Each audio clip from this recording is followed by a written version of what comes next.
time for the Talent Talk Radio Show, brought to you by People G2, a nationwide leader in background checks and employment screening solutions. People G2 gives their clients access to the best human capital management and due diligence tools available. They are dedicated to helping their clients with all of their people-related decisions. To learn more, go to www.peopleg2.com. Talent Talk centers on the topics of talent recruitment and management, leadership development, company culture, and employee engagement. These are all timely topics for CEOs, entrepreneurs, HR professionals, and business leaders. We hope that as you tune in to listen each week, whether to the live broadcast or to the podcast on iTunes or iHeartRadio, that you hear something you can take away that will help you grow and impact your career in a positive way. And now, here's the host of the Talent Talk Radio Show, the founder and CEO of People G2, Chris Dyer. Good afternoon and welcome to Talent Talk. Of course, I would say good afternoon and I say happy Tuesday, but I know most of you actually get us after the fact, right? You get us maybe not when we're live. Some of you tune in live and we appreciate it, but many of you connect with us through our podcast or watching one of the live streams after the fact. So whenever you're coming in, welcome. We appreciate you being here. You know, Talent Talk has been for many, many years a place where I'm fortunate enough to have a really cool conversation with maybe a CEO, an entrepreneur, an author, an HR professional, business leader, someone really cool who is thinking about talent, who is working with talent, and can teach us something, help us think about maybe something we should be considering for the future, maybe something that's going on right now in the marketplace that we should be addressing. And so it's that conversation that hopefully you all can learn from, interact from, maybe find a cool person to connect with on LinkedIn and be able to keep that conversation going. We are this year, 2022, kind of adding to our repertoire of where we are sending out this interview. And so you can catch us live on LinkedIn, Facebook, Twitter, YouTube. If any of those places are places you like to hang out, make sure you subscribe or connect with me. And otherwise, we turn this into a podcast afterwards, and it goes into iTunes, iHeartRadio, Spotify, Stitcher, all the places where you can find your podcast. And so if you like to do that kind of thing, well, make sure you subscribe there so you always get alerted when there's a new episode and when we have that ready to go. I've really been fortunate with all of the interviews over the years to get so many incredible stories and examples of just fantastic leadership, what makes a great company culture, how to do remote work. All this stuff has culminated into my books. So if you'd like to check those out, The Power of Company Culture or Remote Work, wherever you buy your books, would love to have you check those out and let me know what you think. Talent Talk is live every Tuesday, 1 p.m. Pacific Standard Time, as we mentioned. But, we do get most of you kind of coming in later. So make sure you are commenting or letting us know whenever you get that. If we've missed something, there's a guest we should be interviewing, a question we should be asking. We love our guests, our audience input. It really does help. My guest today will be Alyssa Cohn, CEO of Alisa Cohn Associates. And then after the commercial break, we'll bring in Troy Nix. He's the founder, president, and CEO of First Resources, Inc., an innovative association management company for America's manufacturers. But let's go ahead and welcome my first guest. As I said, Alyssa Cohn. And if you are phonetically or even spelling challenged, her last name is C-O-H-N. And good thing my assistant had it in there correctly for me. But again, she's the CEO of Alyssa Cohn Associates. She's named the #1 startup coach in the world at the Thinkers 50 Marshall Goldsmith Leading Coach Awards in London. Of course, we've had Marshall on the show many times. We've had many Thinkers 50s members on this show. So just ecstatic to have her here. And she was also named one of the top 30 global gurus for startups. So Alyssa's clients include Venmo, Etsy, Pfizer, Dell, Calvin Klein, the New York Times. You might have recognized one of those names, maybe one of them, right? I mean, there's just a few there. But let's go ahead and bring her in. Welcome to the show. Thanks, Chris. Great to be here. So why don't you tell everyone a little bit about you? What did I miss? What's important for people to know, just to kind of set the tone for our conversation today about what you're passionate about, what you do. What does it look like, in a day in the life of Alyssa? Yeah, well, I guess I would say, first of all, from a coaching perspective, what I'm really passionate about is helping people figure out, people, companies, and teams figure out where they are, where they're going, and how they're going to get there. I'm a very analytical thinker, as well as maybe an empathetic sort of shoulder to cry on as a coach as necessary. But I really think a lot about forward motion. So that's kind of what I care about. As part of that, I'm also, I would say, my religion is self-development, personal development. I take that for myself as well as other people. And what people don't always know about me is that I'm also obsessed with kettlebells. I love kettlebells. I work out every day with kettlebells. So that's how I stay strong. And I'm also the creator of a rap music video called The Work Is In You, because Chris, the work is in you. So did not expect all of that information. We went from what seemed obvious, right, and working with clients, to kettlebells to a rap video. So this is why I love interviewing, cool people, because they usually have a lot of stuff going on. So how did you get into kettlebells? I think the last time I was really exposed to that was Tim Ferriss was for a while really kind of pushing that as a part of his 4-hour body book, right? That was if you can only do one thing, use the kettlebell kind of thing. Is that, how did you get started with that? Yes, actually, Tim and I have had many hours of, let's say, passionate conversation about both of our combined love of kettlebells. So yes to Tim and Tim Ferriss and kettlebells, but I came to kettlebells before I really even knew about Tim Ferriss. I was a runner, and I developed osteoarthritis in my right knee, and they told me, game over, give me your running shoes. And I thought, no, I'm so upset. But I knew in my heart that it was actually for the best, because I knew I was overtraining running. So I went to a specialist, and she said, why don't you get strong? And then we'll see if you'll be able to run again. And then I met a trainer who introduced me to kettlebells, and my relationship with kettlebells was, I hate this, what are these suck. But then it turned into a love of kettlebells as I grew in skill and competence and strength.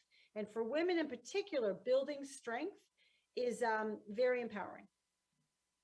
Yeah.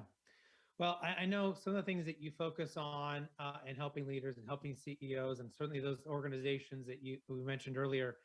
I guess what I kind of wanted to start was, I've been helping a lot of companies and seeing a lot of founders struggling to really be the CEO, right? Yeah. To really become the person who can run. So they got the idea, and they got the passion, and they got the spark.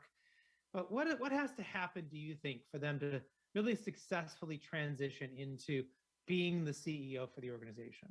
Yeah, it's such the on-point question, because founders come to their companies because of their love for the product or the market or whatever it is. So what I help them do is become not just in love with the product, but in love with building a business. And as I talk about in my book, From Startup to Grown Up, it really happens in 3 dimensions: managing you, managing them, and then managing the business. So you've got to manage your own psychology and your own kind of self-awareness about how you're showing up as a leader. You've got to learn the tools to manage the team, and you have to keep in mind the importance of showing progress and momentum as you're building the business. Yeah, and that can be difficult for some people. That can be not natural. I certainly have noticed there are people who are incredibly passionate and just terrific at what they do, which is why the business was started, right? Why the business was there. But then you get into sort of the real nuts and bolts of running the business, the compliance, the, sort of the thinking about the staff and the people and the clients and the partnerships. I mean, it gets complex, right? Totally. And so, and they stumble. So I'm usually like, hey, if it doesn't feel like a natural fit, maybe you should bring somebody in to be the CEO if you're not naturally that person. But there does always seem to be this maybe opposition to that. Have you seen that? Oh, definitely. In some ways, in many ways, the founder is like the spiritual leader. And so it's meaningful when the founder is able to build as a leader and grow as a leader and continue to be the CEO for a while, and maybe, for a long time in the company. Also, I would just say that many founders take it as like a personal goal to lead a company as it gets bigger and bigger, and ultimately maybe gets acquired or has some sort of an exit, an IPO. I agree with you that if anybody is sort of not doing their natural skill set, their natural zone of genius, they should find someone else to do it. That is absolutely true. At the same time, if you think about founders, especially first-time founders, the entry-level job of any founder is leader, is the boss. And so they should have the opportunity to learn the things that they don't necessarily come naturally to them and see if they like it once they get the right tools and frameworks. And so it's always that balance between try it on, be a little uncomfortable, try something new, learn, and only then decide if you don't like it. Right. And I think the other difficulty that most of us have if we've been in a position where we started a company and we have an idea and we're going to grow it, is that when we start, we're typically wearing a lot of hats, right? And that's a good thing maybe in the beginning, and maybe that's just a necessary thing, but we're doing a little bit of everything. And then suddenly becomes this point, you grow and you add some people, maybe you get funding, maybe you get influx of cash, whatever that may be, and you suddenly need to bring in people, and now you need to start letting things go, right? You need to start delegating. What is some advice that you might give to people on how to get to that point where they really can learn how to delegate? Because I know for me, like I didn't, and I was really bad at it. Then I had to learn how to get good at it. And now I'm just like, hey, I got this thing. Who wants it? Who wants it? I'm happy to delegate, because I have a team that's awesome. They're going to do a way better job at most of the things that I ever would. Yeah. But that wasn't how it was, right? And so how do you think founders or CEOs should think about that delegation piece? Yeah. Founders, certainly it's common to have a difficult time letting go of their Legos, letting go of their baby, and letting things go. So that is definitely normal. I would say if I had to boil it down to 2 tips, I would say this. Number 1, assess the person you're delegating to, and assess how experienced they are, how inexperienced they are, how much knowledge they have, how much maybe the knowledge they need to gain, so that you're not just being delegating in a vacuum and then abdicating. You're really giving them the right amount of supervision based on their skill sets and kind of who they are. The second is, with you and them together, decide what done looks like. People sort of delegate something and just say, okay, go do that thing. And they don't talk about when it's due, what sort of a finished product would look like. So they agree together on what done looks like, and they don't do that. And then it comes back like, oh, this wasn't good. Well, because you didn't agree what the project in its fulfilled state would look like. So right. With those 2, there's a lot more delegation, but if you just do those 2 things, you're halfway down the path. Yeah. And I think I've given the advice, like, if you can clearly articulate what success is, if you're going to delegate, then make sure that you tell that person what you think the success of that project is, right? I mean, definitely. You're going to go get a new CRM. Well, I'm going to delegate this to you, but just so you know, we can't take it on unless it's in this budget. It integrates with these platforms. Like whatever it is, as the founder, you got to communicate that, right?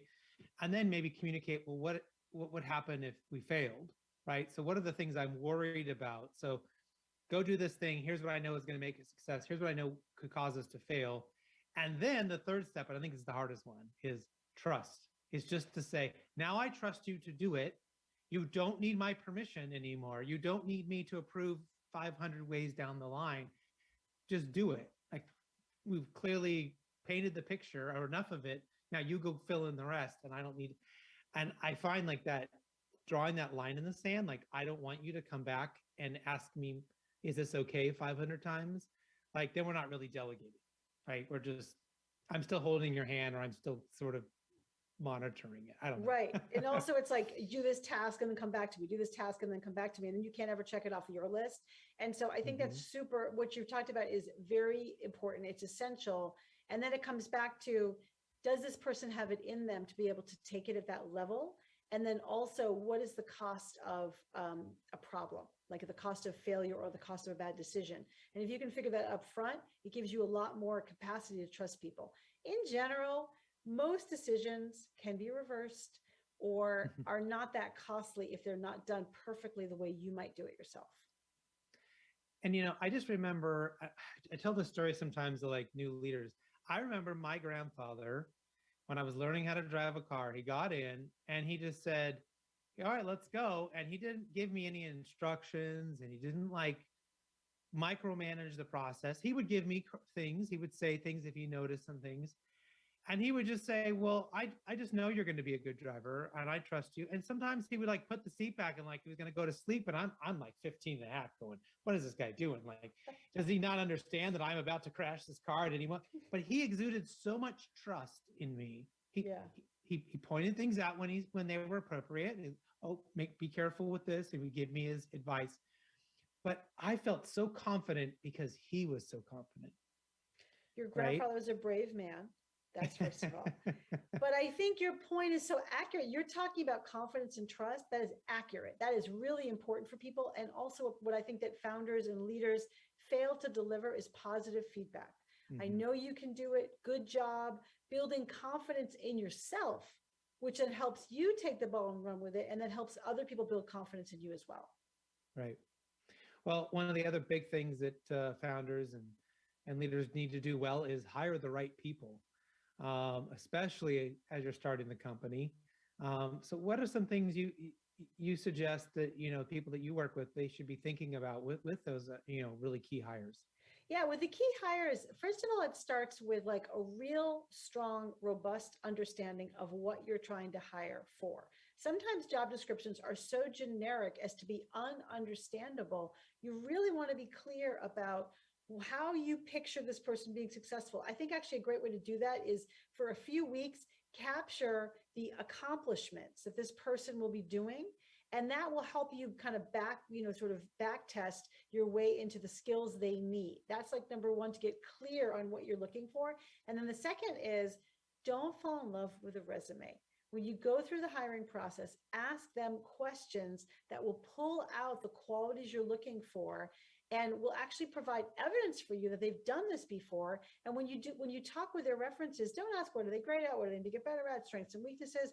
Ask them specifically again about the qualities and factors and criteria you're looking for, and ask your references to give evidence that they've seen this before, or the person has the capacity for that. That way it gets you out of the "I liked him, did you like him?" kind of decision making that a lot of founders tend to do. Yeah, and that it's kind of hard to do that. It's kind of hard. It's almost, we want to look at the resumes. I just think like so many like key hires, it wasn't really the resume and it wasn't really like we just magically found them. There was some connector, right? We kind of knew what we wanted and we kind of knew people out there in the world that maybe sort of knew someone who was like that, what we were kind of trying to find. Rarely at those kind of key positions was I looking through 100 resumes and just magically finding that, and hoping it would happen, right? Totally. Like networking and asking around, it first of all gets you into a whole candidate pool that like are actually pre-vetted by people and also it helps you crystallize what you're looking for, because then they give you feel like, oh, I don't understand what you mean by that, and then you crystallize and give more details what you're looking for, so it helps you actually refine the hiring process. Right.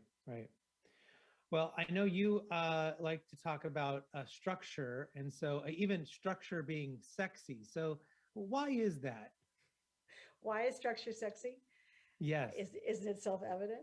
Structure is sexy because structure creates forward motion and success is sexy.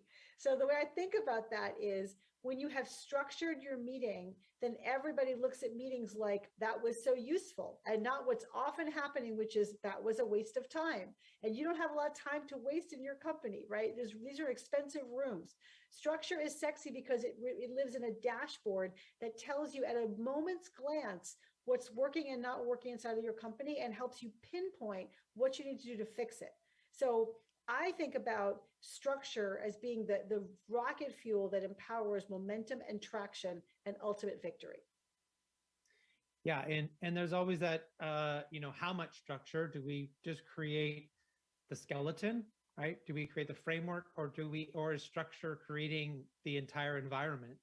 And I've seen in some organizations, it's really important for that structure to be very simple, right? And letting the employees sort of fill in the rest. And then other places where that structure has to be so well thought out, right? It's just almost a completely curated environment for everybody involved in order for that to work. I mean, certainly a hospital needs to be a fairly curated experience and overly structured in order for it to work well and to be safe and all that. But yet in maybe some other kind of context, we could be fairly open to what that structure means, right?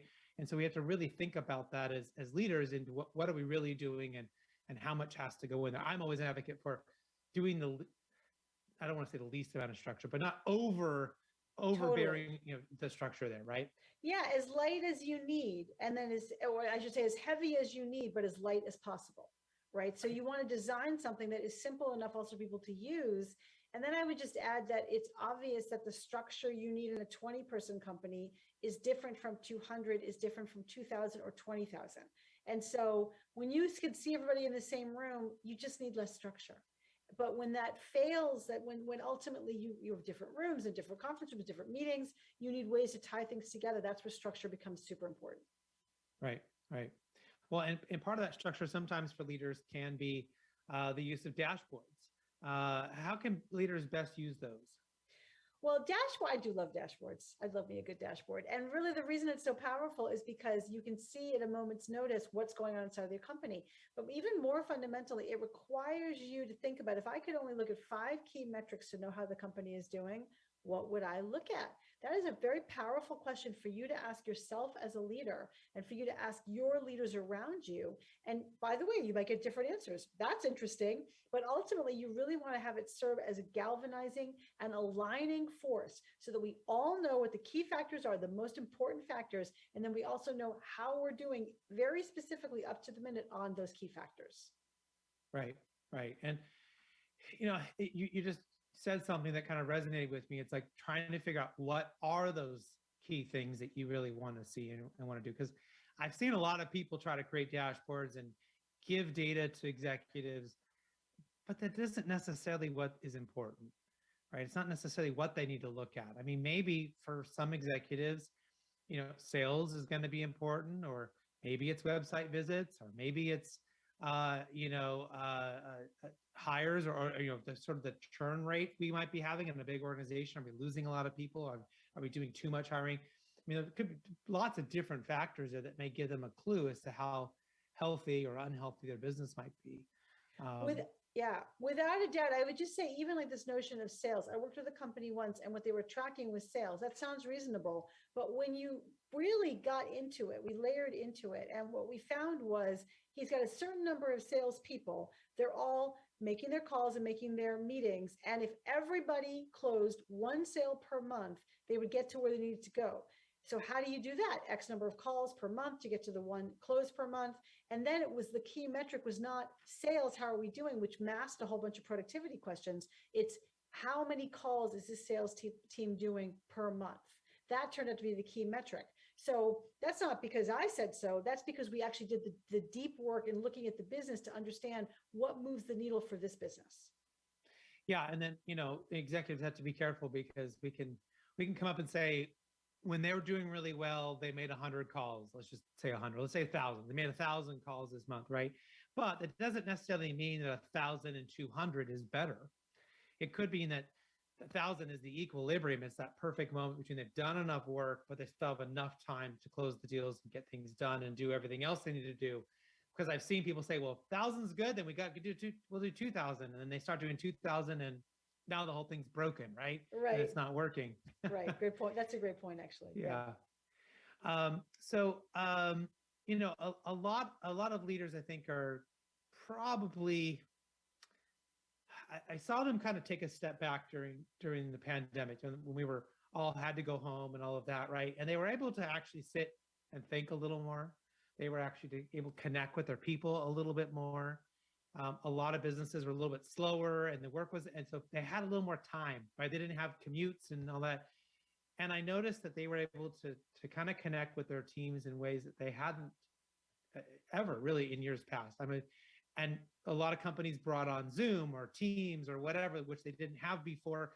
And now all of a sudden they weren't having to fly across the Atlantic to go sit with a group of people. They could just do it on video. So I was hearing from people that they felt more connected, that leaders at the highest levels were saying they felt more connected, had more face time with people than they ever had before. Is that a good thing? I'm assuming you're going to say yes, and if it is, how do we keep that going, right? How do we not go back to the old way of like, you're lucky if you could get 5 minutes with, your boss and hope that you might get their attention on something for, getting a little more of this quality over, quality time with those people that matter in the organization? Yeah, it's such a good question. Of course, it's so significant that, first of all, in addition to what you just said about all the logistics, right? And like the friction of travel removed, also, it was a difficult time. So leaders were doing a much better job of checking in with their people. So now let's assume that we're on the march back to normal. How do leaders keep up that same amount of empathy? And even if we do spend more time traveling or do kind of things like that, how do you remember how important it was to really ask somebody, how are you doing? Because it's not about, it's not about like even quantity, as you said. It's really about connectedness. So it's about suddenly the leaders were staying more connected to their teams. And then what leaders need to do is remember that feeling, ask questions, remind themselves that small talk before a meeting is actually super helpful, make time for those one-on-ones, and have their leaders do the same, because employees don't always have to be connected to the CEO. They need to be connected to their leaders and managers as well. So building a culture around that connectiveness, that's how it really matters. That's what makes a difference.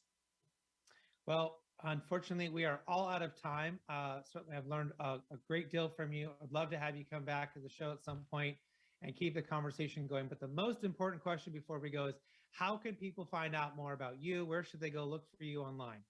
They can find me at alyssacohn.com. And you can, in my book, From Startup to Grown Up, I have 14 scripts to help you have delicate conversations. On my website, I have 5 additional scripts to help you have delicate or difficult conversations. You can find them at alyssacohn.com/scripts. You can also find me on Twitter at Alyssa Cohn, or feel free to follow me on LinkedIn. And for anyone who might need the help, because I know I would, Alisa is how you spell her first name, and Cohn is the last name. So both of those you might have not guessed perfectly the first time. So hopefully that helps you out. But then thank you again for being on the show. Really appreciate it. We'll be right back after this quick commercial break and bring in my second guest, Troy Nix.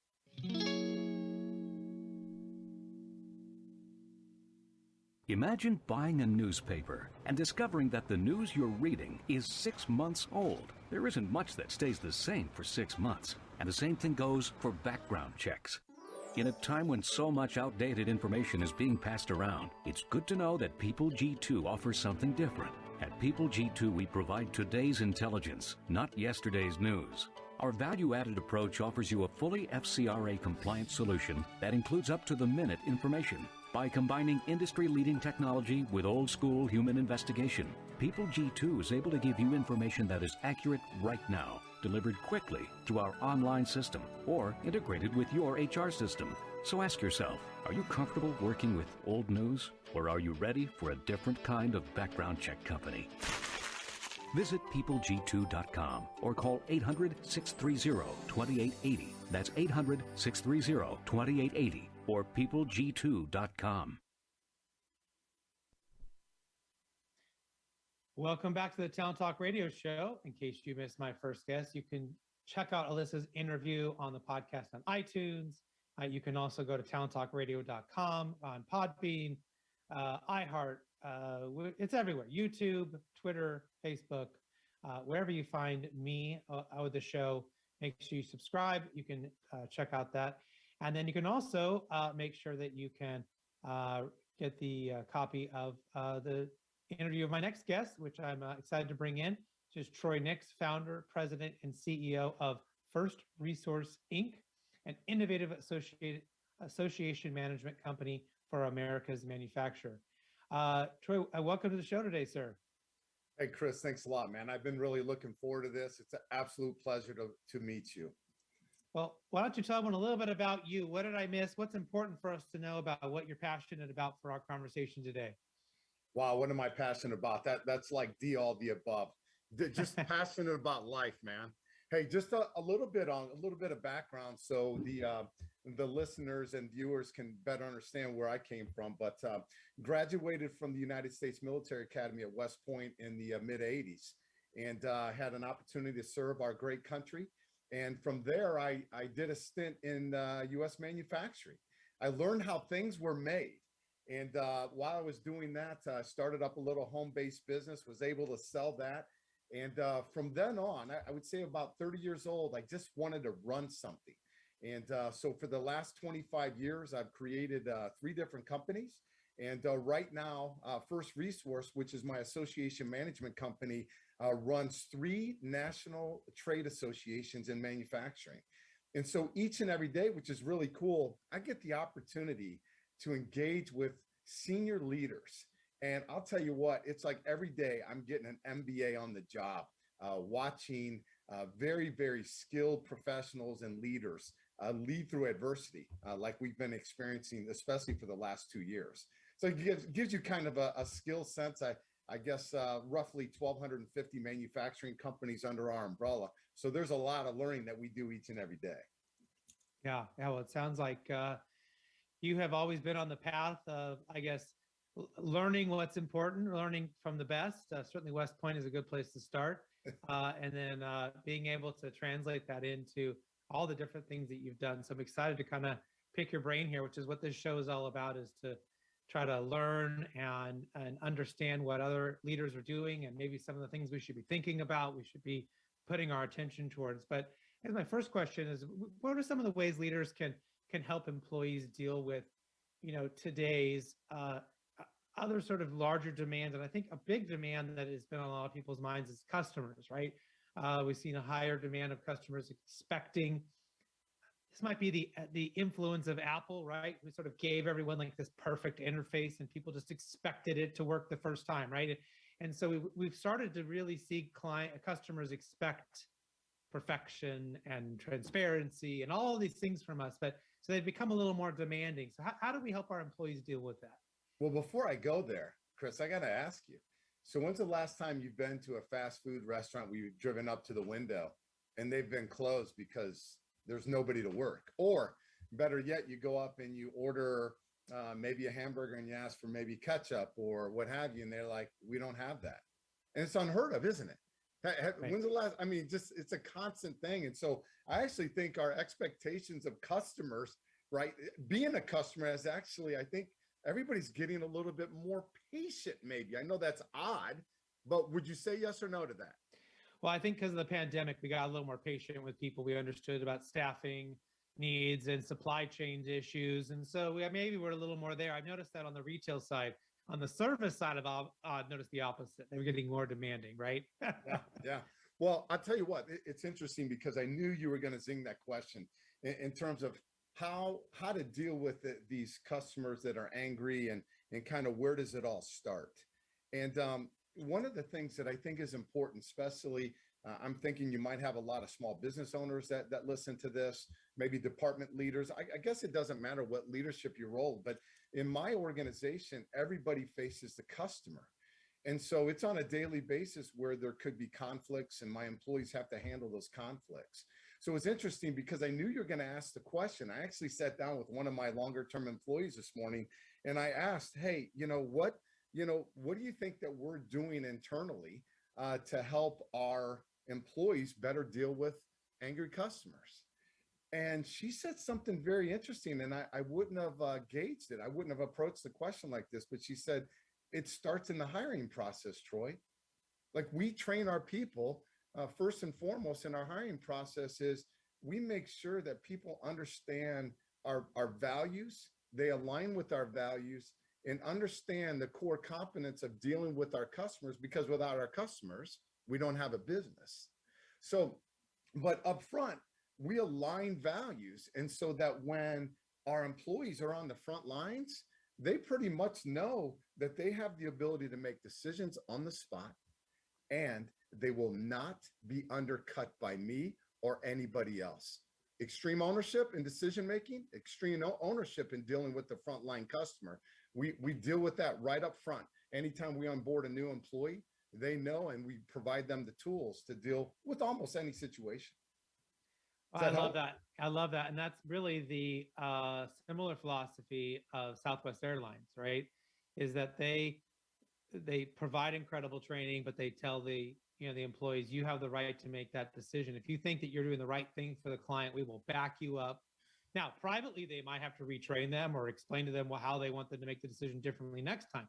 But publicly, you will never see Southwest Airlines get up on on a newspaper or radio and say, well, that employee screwed up. They don't.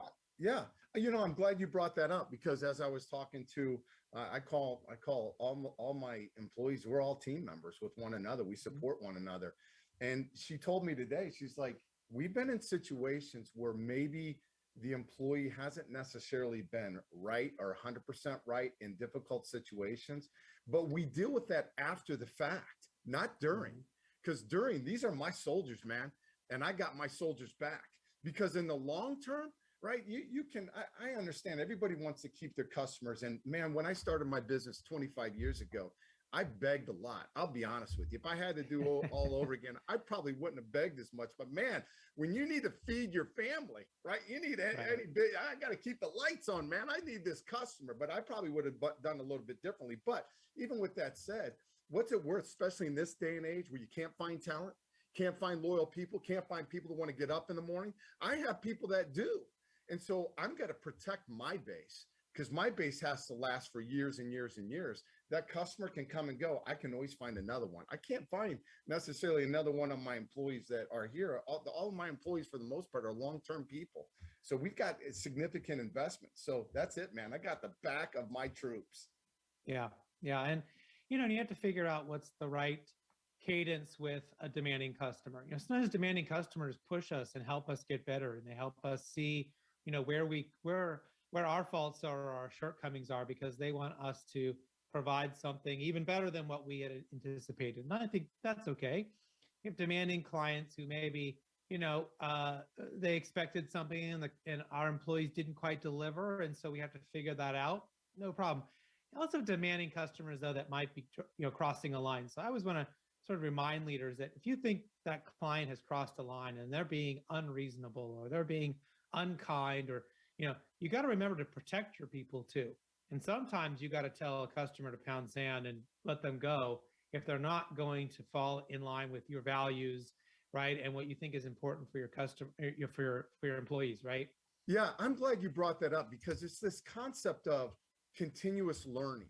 And that's the other thing in this conversation this morning that was brought up, is that we do constantly learn and we force ourselves to learn. So we do this thing from the military called after action reports on virtually everything that goes on in our organization.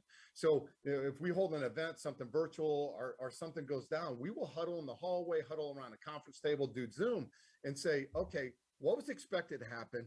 What did happen? And how do we improve the outcome? And we document everything. So we're constantly learning. Does that make sense? Mm-hmm. That learning environment. And so here's an example that illustrates a learning opportunity for a pizza shop owner. I'm just going to throw this out there. So one would think it's only a pizza, right? It's just a pizza. And you might have somebody that's 19 years old that's making the pizza. And that angry customer is a mother, a single mother, maybe has 3 children. And the only night out that she gets is going to buy pizza one night a week.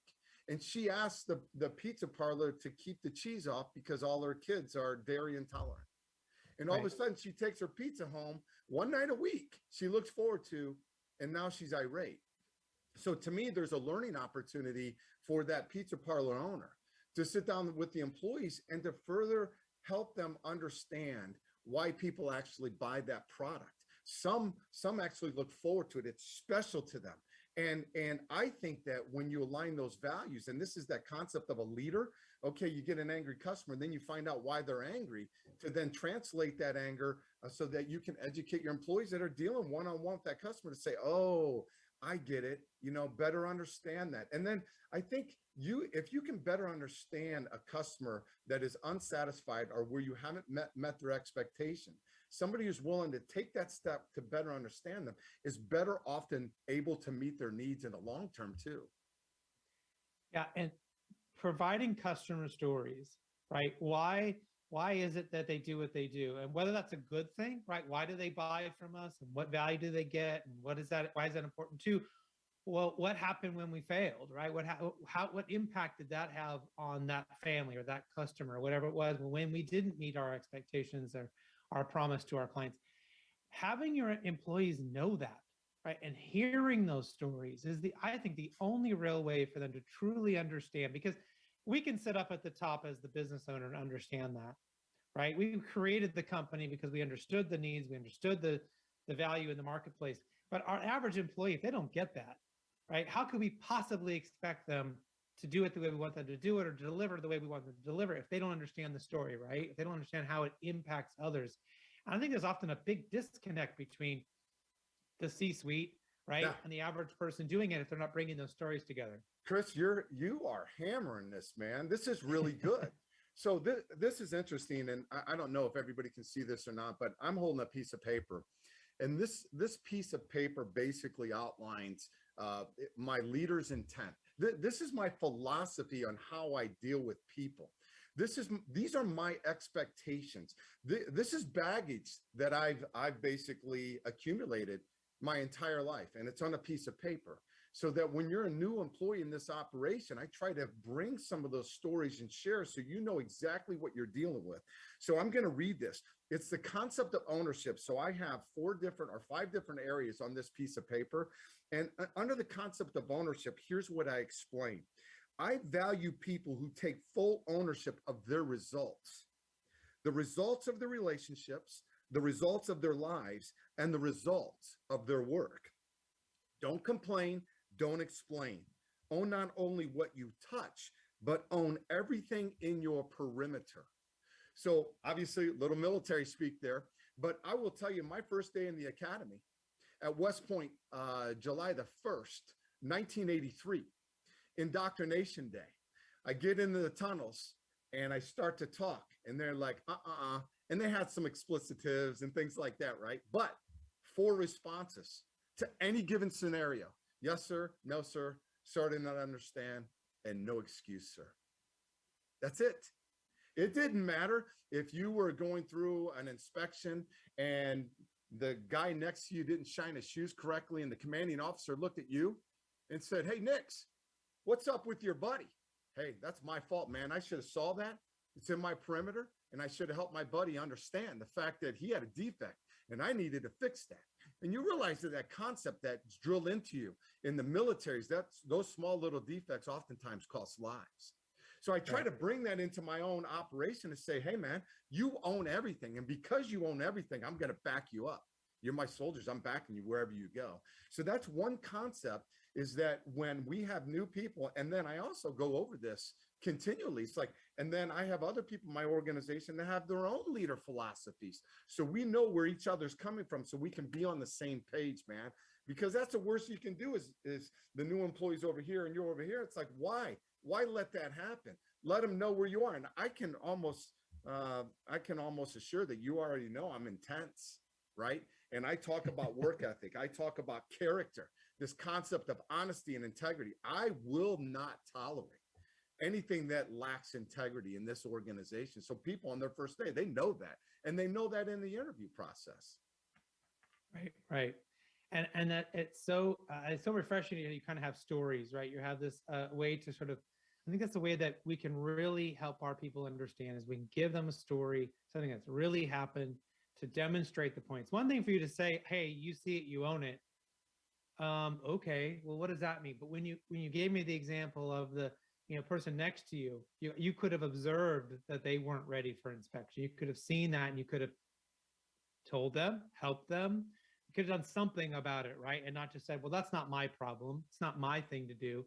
I don't have to worry about that. But that's exactly where all the problems happen. People see things all the time. Good organizations are there calling that stuff out, fixing those things, working, as a group as best they can to move forward. And bad organizations are hiding, deflecting, right, avoiding, and and they either die, or I guess they have a really fantastic idea or product. They last for a while, but they don't do as well as they could in those situations. I'm glad you brought that up, because there's something that hit me right there. So, we do a lot of conventions. We hold conferences for large numbers of people. And before our conference, we'll do this thing called a script. And everybody in the organization is part of the script. A 2.5-day conference might have a 55-page script that is minute by minute. Where are you? What are you doing? What you're responsible for? And the reason we do that is we believe that the aspect and the process of planning is where all the education comes from. It's really not the end document, but it's the result of getting to the end document. So I bring this up because it's that concept where it's not my job. Those words are never spoken in this organization. It's not my job. Now, we have roles and responsibilities, but I'll clean the windows, change coffee, load paper, do whatever I need to do. And I think leading from the front in some respects, you don't have to do it all the time, but nothing is beneath me. Nothing. And I've been doing this for a long time. And I've got some people that work for me where I'm almost, oh, I hate to say it, 2.5 times older than they are, right? But as a leader, nothing's beneath me. I'll get my hands dirty, and I think that's important. So I bring this script up as an example because in our last conference, we had an issue that took out, we actually had a death, Chris, a death during our event. It's the first time in my history. And all of a sudden, I lose my managing director is gone just like that. We don't know where she is. We don't know what she's doing. She's taking care of the situation.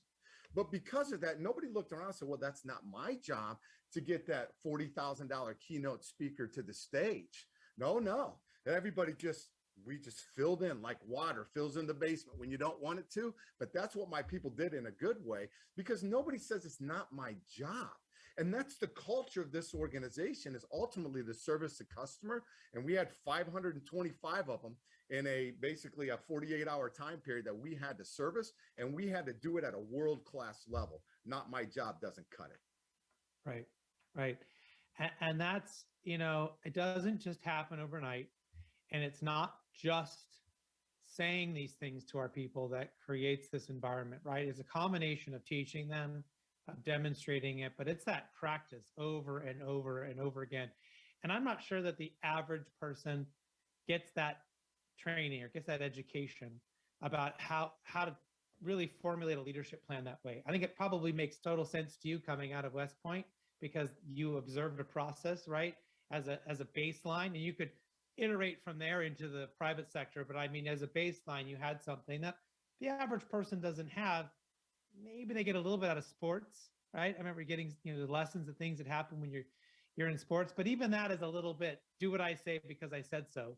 Not so much, here, let me help you understand why this is important, and help you understand what to do and when, as if it's your own idea coming from your own energy, not just, well, Troy told me I had to go do this, therefore I'm going to do it, right? Yeah, I hear what you're saying, and I will attribute it to, I've had awesome leadership training, but I'll put the leaders on the spot, or I'll put everybody listening on the spot right now. It's this concept of every situation affords you the opportunity to listen and learn, watch and learn. So I'll give you a prime example. I think I'm a decent leader, but I fail every day. But it's that concept of being self-aware.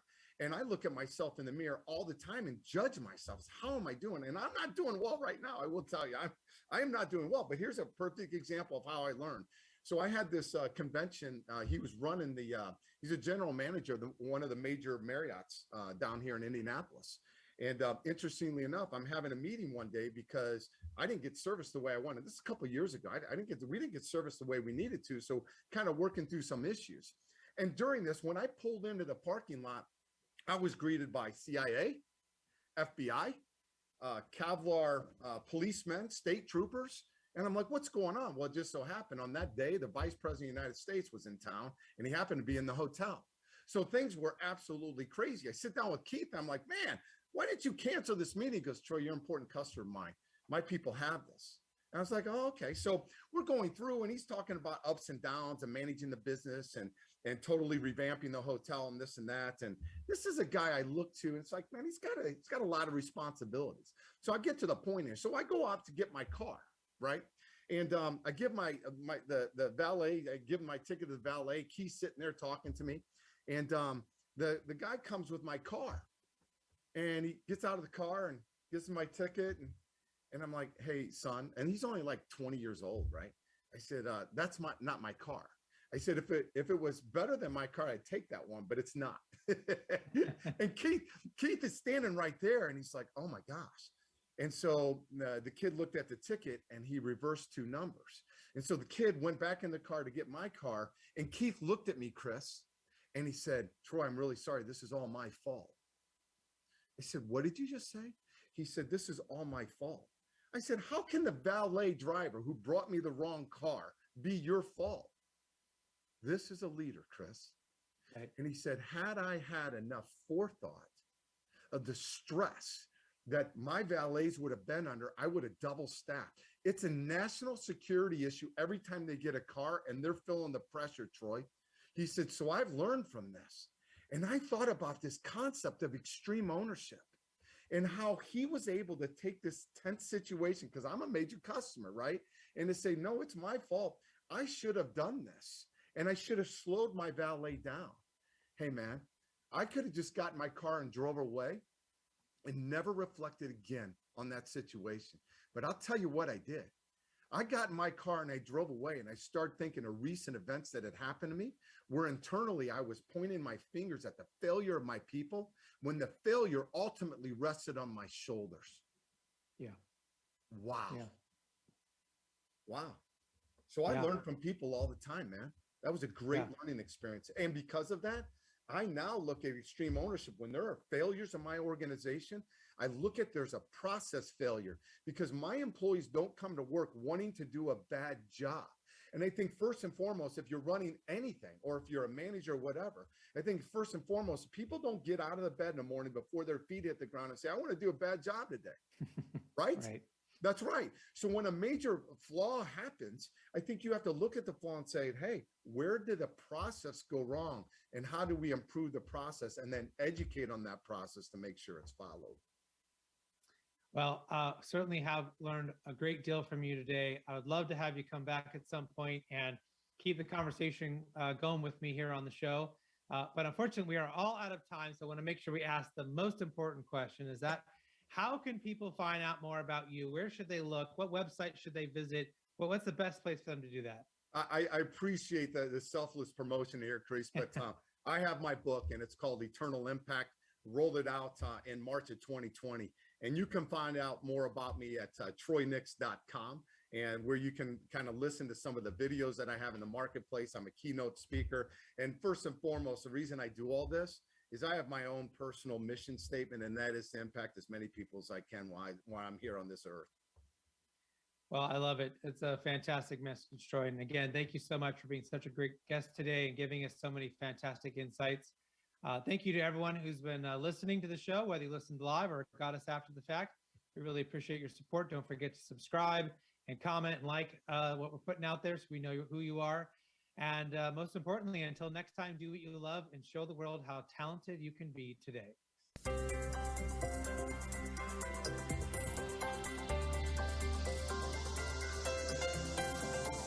You've been listening to Talent Talk Radio, brought to you by People G2.